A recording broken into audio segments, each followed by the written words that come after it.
Are you trying to sell your first customers, go from 0 to 1 in your startup, or are you trying to sell investors, in other words, pitch investors to invest in your startup? Well, if that's you, you are in sales. And this is something that a lot of founders don't recognize, that it doesn't matter what you do, what stage you're at, what you plan to do, what your idea is. Every founder right from day one is in sales. And the faster you figure this out, the better off you will be in the long run, because it's not something you can just turn on and all of a sudden say, okay, now I need sales. Let's go get sales. You have to develop the momentum. It's like that flywheel. And doesn't matter if you're going for customer traction or you need that first revenue. The first revenue is always so helpful, especially for investors.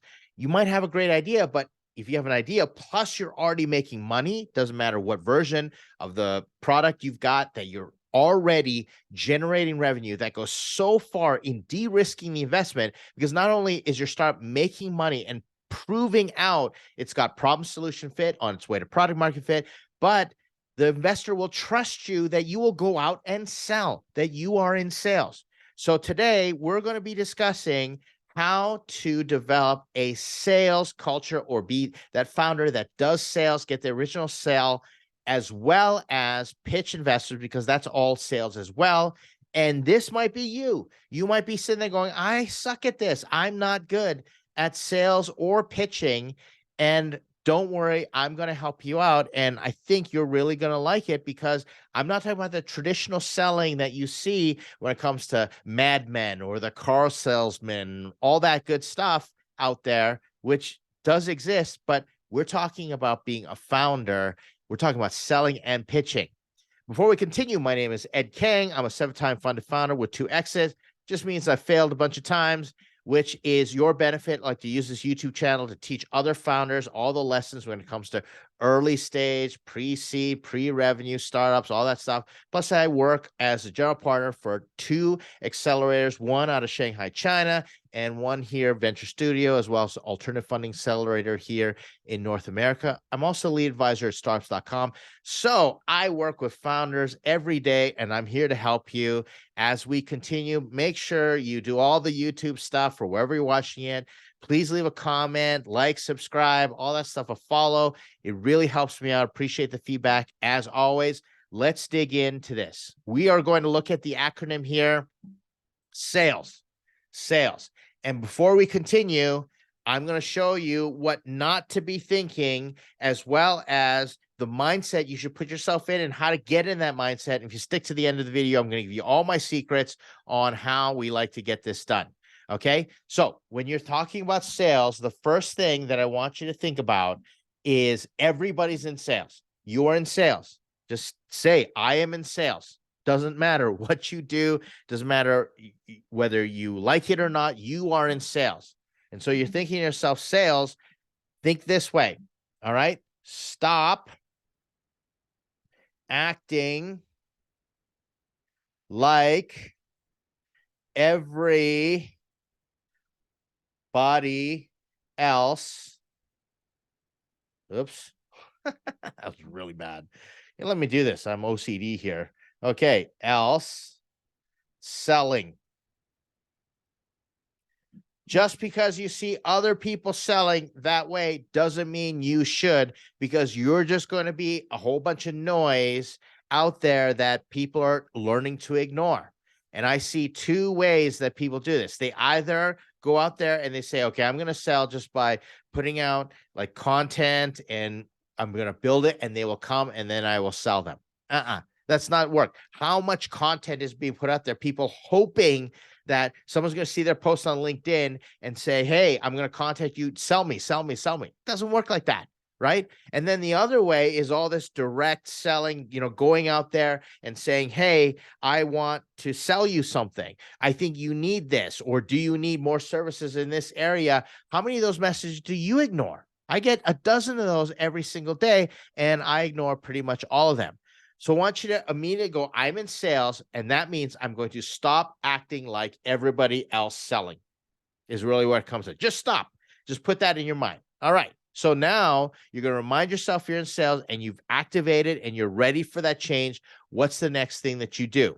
Here's how we're going to work this. You're going to think of sales in this acronym. All right. And here's how it works. So first is service. Okay. You're going to be of service. You're going to serve. It's not going to be about you. So immediately when I go into a sales meeting or any type of meeting, I'm in sales. I think, how can I serve this individual? How can I go and, be for this, not place their needs above my needs? And if it doesn't have anything to do with what I'm trying to sell, that's okay. I say, how can I help you? Here's how I try and do it. I try and give them contacts. If I want a great network, well, then I network other people and I send people contacts to build my network. I want to be of value to them. So how can I generate value for you?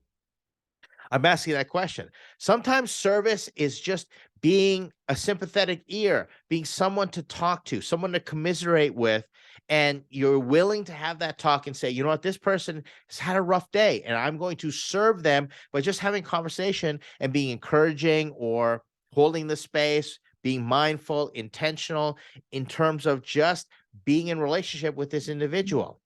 When I'm pitching an investor, I'm still trying to serve them. I'm trying to serve them and make the meeting go as well as possible. So I say, how can I help you? What is success for this meeting today? I'm asking all these questions, right? And so that's the most important part, is to serve. The next thing you're going to do is you are going to ask questions, and you're going to ask open-ended questions. Ask open cues. If you are selling a service, let's say you're selling IT, right?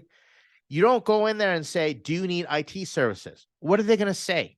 Okay, they're going to be polite about it, or they're just going to say no. I just tell people, no, I don't need that right now. If you're asking yes or no questions, that's going to hurt your ability to serve them. So what you want to do is you want to ask them questions, open-ended questions on how you can serve them. How can I help you today?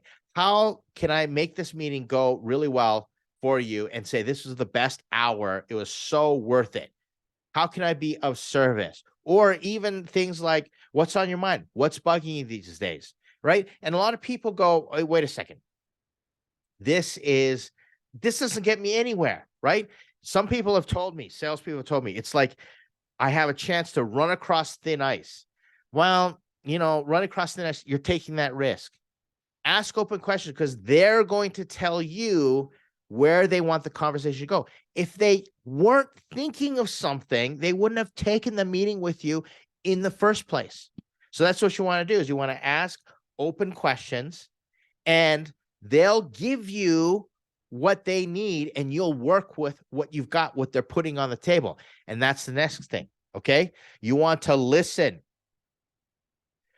How many times have you talked to someone and they're only listening and waiting for you to stop so they can say the next thing they want to say? That's not listening. And I want to talk about something here that's different here. Okay. I want to explain the difference between active versus reflective listening. Okay. Reflective listening. Active listening is great. It's the baseline. Active listening is actually emoting that you're listening. And then what you do is you send them signals and you say, okay, here's what I'm just going to repeat back to you. Right. And that's active listening. And there's lots of internet resources out there for you to learn active listening. Reflective listening is the next level. Reflective listening, a lot of these techniques are used by, the great negotiators. Chris Voss out there, don't split the difference. The FBI or hostage negotiator, Black Swan Group, right? But they have this thing where they talk about, they don't call it reflective listening, but that's what it is you're listening away and then you're reflecting back to them what you understand to advance the conversation. So you're not repeating back for them word for word, because active listening can become so annoying if people do it the wrong way. If someone's telling you, all right, we're really frustrated with this person because they really screwed this up, etc. And then they sent us shoddy work and stuff. You say active listening would be repeating back and saying, oh, they sent you shoddy work, which is a technique that shows that you're active listening. And then people go, yeah, you're listening. But the deeper way to go is I'll say, because quality is important for you. You value quality. One of your core values is quality and excellence in your organization.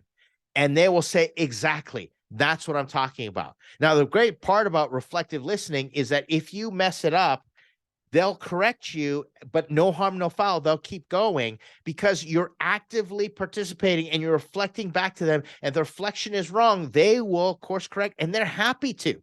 They stay engaged in the conversation. So understand, reflective listening is more than just repeating back for them. I know Chris Voss, for example, I saw a great technique, said repeat the last 3 words that they said back to them. But reflective listening is repeat back to them what they said in your own way, helping them understand that you understand, and you want to mirror their language, but not their verbatim exactly. That's reflective listening. Takes a bit of practice, but you want to go try that. And there's lots of resources out there as well that you can look up reflective listening. More than happy to help you out if you've got questions when it comes to that. All right. Then E is empathize. You want to empathize with them. Now, there are 4 levels of empathy that I teach. All right, 4 levels. First, there's cognitive empathy, which is, I think I understand what you're going through, right? Empathy is all about walking a mile in their shoes. Sympathy is different. Sympathy is feeling bad because they feel bad. You don't want to do that, right? Empathy is, okay, I'm willing to walk a mile in your shoes. So there's cognitive empathy. I think I know what you're going through. I think I know how you feel, right? Then the next level of empathy is what we call emotional empathy, which is I feel how you feel.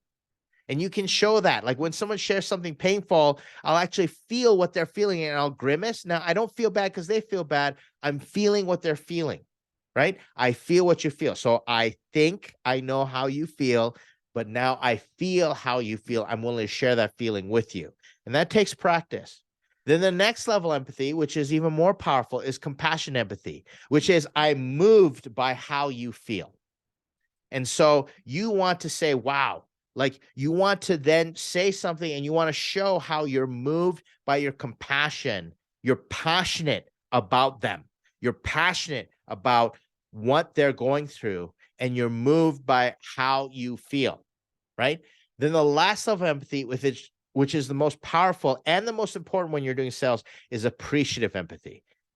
That is empathy where you don't have to do anything. You're just appreciating that they're there sharing with you, and you appreciate their courage for anything that they're sharing. And so you just say, man, I appreciate how you feel. You don't make it about you. You don't make it about trying to fix it or do anything about it. Yes, you might be moved by compassion, but you say, you know what? I appreciate it. And you're willing to appreciate what is. And you're just there to hold the space with them. And you just say, wow, I appreciate that. That makes total sense. I can't even imagine what you'd be going through. I can appreciate being in that situation. This is what I would have done. Wow, that must have been tough. Or congratulations, that's got to feel really good for you, right? I know what it's like to get victories here and there. And I could just imagine all the hard work that you put in. That's so important. So now you see what I did is I empathized because I appreciated them. I reflected back to them something that they can say, yeah, you totally get me.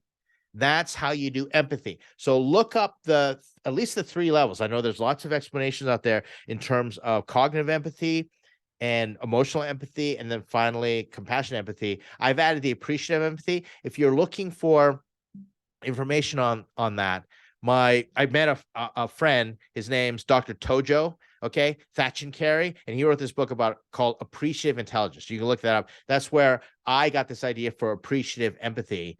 These are the 4 levels, okay? Then the last thing is you want to summarize.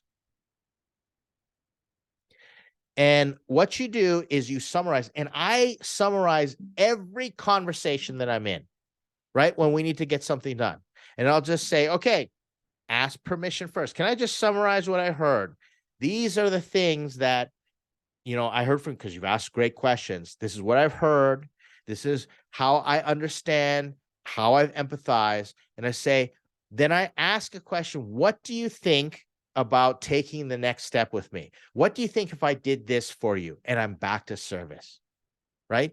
And I'll say, all right, it appears that you're looking for a quote. Price is important. You've been burned in the past, and I can appreciate all these things. How about I go back and I create a document for you and I summarize everything that I heard, and then I give you a quote or I propose our next steps. What do you think? And I'll ask them, open question, what do you think? And I'll let them bounce it back off of me. And we will co-create the solution together because I've summarized and they're engaged because I've demonstrated I have, in fact, asked the right questions. I've listened, and now I can empathize. And I'm not going to jam anything down your throat. I'm going to summarize it all and suggest that we co-create the next steps together. And then I'll ask questions such as, when would you like it by? How are you going to make decisions? And who else needs to be involved? So I ask a lot more questions. I'm all the way back. And you can see this becomes like a cycle because it's constant sales and you're iterating and reiterating your sales process, even in that conversation. And I summarize, and then I get to this thing where even if they say, no, I don't, no, not ready for that yet. Great. When would you be ready, or what would you like to see before you can become ready? When can I follow up, or who else should I talk to, or how else can I help in this situation? I'm back to being in a position of service. You see how this works? So instead of selling and acting like everybody else sells, what you want to do is you want to take this approach. You're in sales, but you want to serve, ask, listen, empathize, and then summarize. I hope this has been helpful. Takes a bit of time getting used to. Leave me any comments or questions. If you are part of the startups.com community and you're checking this out, thank you very much. You know how to get a hold of me. If you want an advisor like me and you want to participate in our online startups advisory community, it's an accelerator of founders accelerating other founders. Check out startups.com or reach out to me directly. Happy to connect. Look forward to seeing you in the next video. Like I said, I hope this has been helpful.